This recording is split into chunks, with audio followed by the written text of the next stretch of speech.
Hey, I'm Michael Douglas. Welcome back to another edition of Dr. Pundit, where we talk about music, not medicine. And it's another new release announcement where I'm really not talking about a new release, but rather a reissue. I love these, especially if it's an artist I love listening to, in this case, Elton John. Elton John's ninth studio album, which hit #1 on the Billboard 200, Captain Fantastic and the Brown Dirt Cowboy, celebrated its 50th anniversary this year, and to mark the milestone, a deluxe expanded version of the album will be released on October 24th. Can't wait. The reissue, which you can pre-order now, of course, will be available in multiple formats, including a 2 CD set, 2 LP vinyl package, featuring session demos, non-album singles, and live performances.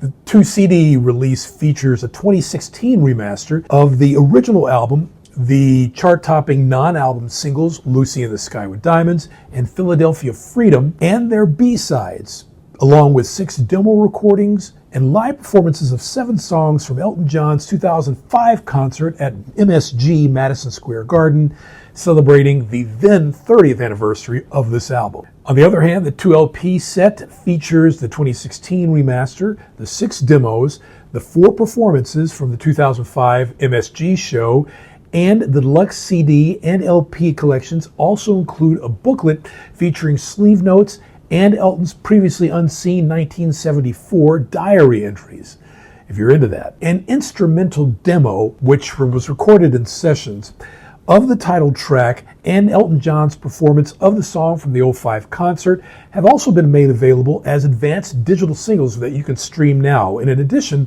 a video of the performance has debuted on Elton's YouTube channel. Meanwhile, as if there wasn't enough news on this front, a 2 LP set separate from the Captain Fantastic reissue is the Captain Fantastic and the Brown Dirt Cowboy live at Midsummer Music, Wembley Stadium, 1975.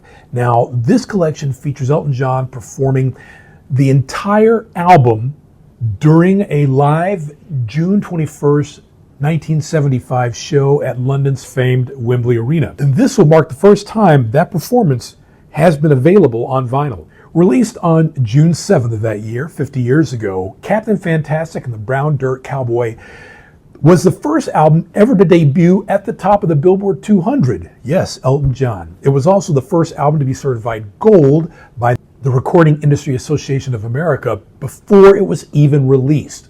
Key point, based on pre-orders of more than 500,000 copies. The album eventually sold 1.4 million copies in its first 4 days on the shelves and went on to spend 7 non-consecutive weeks at the top of the Billboard 200.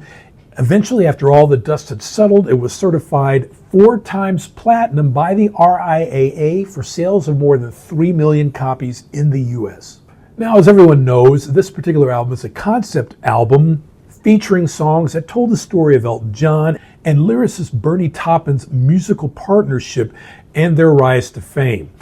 For the record's title track, Bernie Taupin had created alter egos for Elton and himself, Captain Fantastic and the Brown Dirt Cowboy. The only single that was released from this album hit the top 5 that year. Someone Saved My Life Tonight reached #4 on the Hot 100. Now, of course, what would a reissue announcement be without commentary, or at least an initial blurb by the principals in advance of the album's release? Both Elton John and Bernie Taupin released statements regarding this.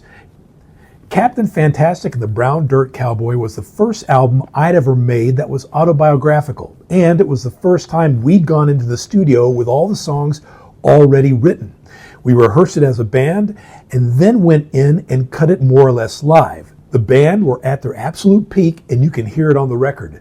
Elton continues, I think it's the best thing we ever did. The songs were strong, Bernie's lyrics were brilliant, and the atmosphere at the Caribou Ranch studio in Colorado was perfect. Seeing it go to #1 faster than anything I'd ever released felt like a vindication, like the culmination of everything Bernie and I had fought for back in those bedsits in London.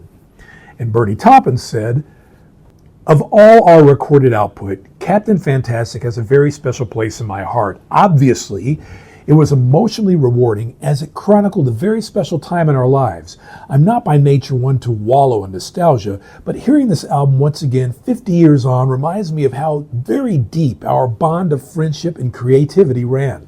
Absolutely. And this was the album I think a lot of purists and music historians point to as basically cementing these two creative figureheads as being pretty much one and the same, especially in the heyday before Elton's initial down period in the late 1970s. I'm Michael Douglas. If you like what you see here on the channel, please don't hesitate to like and subscribe. And as the late, great Barry White always used to say, let the music play. And I'll see you on the next episode.